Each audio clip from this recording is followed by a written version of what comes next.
तो सोचिए जरा, एक ऐसा इंडियन हाई स्कूल जो स्कूल कम और एक ऐसी जेल ज्यादा लगे, जहां हर तरफ अफरा तफरी मची हो। आज हम YouTube चैनल हार्ड टोन्स की इसी मौजू पर बनी एक बहुत ही मजाहिया वीडियो का गहराई से जायजा लेंगे। चलें फिर जरा गहराई में उतरते हैं और देखते हैं कि ये कहानी है क्या। तो कहानी शुरू ही होती है एक धमाकेदार लाइन से कि हमारा स्कूल एक कैदखाना था। बस यही वो एक लाइन है जो आगे आने वाले पूरे हंगामे की बुनियाद रखती है। ये कोई पढ़ाई लिखाई की जगह नहीं थी जनाब, ये तो एक मैदान जंग था। अच्छा, तो हर दिन की शुरुआत होती थी एक मिशन इम्पॉसिबल से, यानी स्कूल तक पहुंचने का सफर। और ये कोई मामूली सफर नहीं था, ये तो अपने आप में एक इम्तिहान था, एक मैराथन थी। और इस सफर का सबसे अहम किरदार हमारे वैन ड्राइवर भैया जी। सोचें, सुबह 9 बजे के स्कूल के लिए भैया जी 5 बजे ही आ जाते थे, और फिर शुरू होता था शहर का 3-4 घंटे का टूर एक एक बच्चे को उठाने के लिए। उनकी वैन का नाम भी क्या कमाल था, मैजिक। और ये मैजिक वैन इतनी बार पंक्चर होती थी कि बच्चों ने हिसाब किताब से पहले टायर बदलना सीख लिया था। लेकिन सवाल यह है कि हमारा रावी ये सब क्यों झेल रहा था? सिर्फ एक वजह थी, उसकी क्रश चमेली। अब चमेली के साथ बैठना कोई आसान काम तो था नहीं। उसके लिए हमारे हीरो ने एक पूरा मास्टर प्लान तैयार किया हुआ था। सबसे पहले तो वैन में सबसे पहले घुस जाओ, फिर अपना बैग साथ वाली सीट पर रखकर जगह घेर लो। इसके बाद गहरी नींद का ऐसा नाटक करो कि कोई उठाने की हिम्मत ही ना करे, और फिर बस इंतजार करो चमेली का, जो सबसे आखिर में आती थी। जब उसे कोई और जगह ही नहीं मिलेगी तो जाहिर है उसे यहीं बैठना पड़ेगा। क्या शानदार, क्या फूल प्रूफ मंसूबा था। लेकिन ये सफर सिर्फ लंबा नहीं था, ये खतरनाक भी था। रोजाना भैया जी और एक ऑटो ड्राइवर के बीच एक खतरनाक स्ट्रीट रेस होती थी। दोनों अपनी गाड़ियों में बच्चों को भूसे की तरह भरकर एक दूसरे से आगे निकलने की कोशिश में लगे रहते। कभी कभी तो हालत ये होती कि ऑटो से बच्चे सड़क पर गिर जाते और भैया जी को उन्हें उठाकर अपनी वैन में डालना पड़ता। खैर, इस खतरनाक सफर के बाद आखिरकार मंजिल आती थी, यानी खुद कैद खाना। और भाई, हर कैद खाने को चलाने के लिए एक वार्डन तो चाहिए होता है ना। तो मिलिए यहाँ की वार्डन से, जिनका नाम था डॉन। डॉन स्कूल की इंचार्ज थीं, और क्या शख्सियत थी उनकी।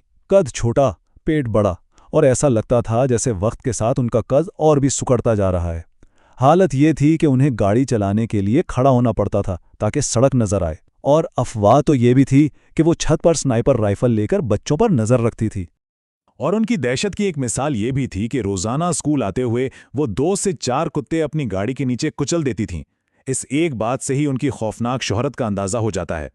अच्छा, अब इस कैद खाने की दीवारों के अंदर चलते हैं।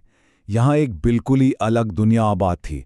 एक अजीबो-गरीब माशी निज़ाम चलता था, और इस निज़ाम की करेंसी क्या थी? पेन। जी हाँ, लिखने वाले पेन। और इस मईशत का सारा दारोमदार था पेन फाइट्स पर। यह एक तरह का जुआ था जहां बच्चे अपने पेन की शर्त लगाते। जो जीत गया वो हारने वाले का पेन ले जाता।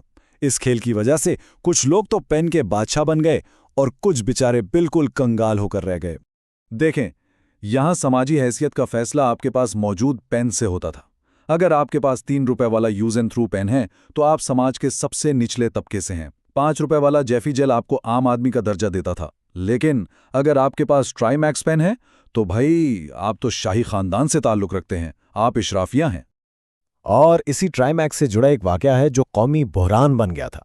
एक दिन एक अमीर बच्चे का ट्राईमैक्स पेन चोरी हो गया। बस फिर क्या था, पूरे स्कूल में लॉकडाउन लग गया, सबके बस्तों की तलाशी ली गई। बाद में पता क्या चला कि वो बच्चा अपना पेन घर ही भूल आया था।